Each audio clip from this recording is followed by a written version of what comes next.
港地區今日天氣預測，大致多雲，有狂風驟雨同埋雷暴，日間短暫時間會有陽光，吹和緩至清勁東至東南風，初時離岸同埋高地間中吹強風，海有湧浪。展望聽日間中會有驟雨同埋雷暴，週末期間天色較為明朗，仍然會有幾陣驟雨。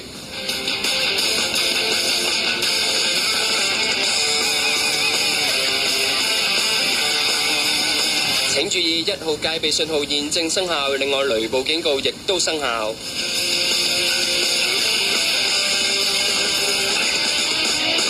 直至到早上10點50分，天文台嘅更新錄得出面嘅溫度係28.3度，相對濕度89%。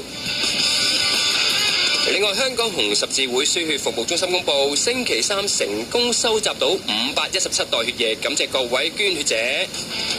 捐血救人，大家都快啲伸出援手啦！5年嚟，香港國安法令香港從亂到治走向由治及興。國家安全法律只針對少數危害國安分子，守護大多數市民依法享有嘅權利同埋自由，以高水平安全護航高質量發展，提升香港國際金融、貿易、航運中心嘅地位，帶嚟更多盛事。捍衛國家安全，不斷譜寫一國兩制，實踐新篇章。前奏一起，飛入音樂國度。每位音樂導遊帶你導航創作景點，分享生活指南。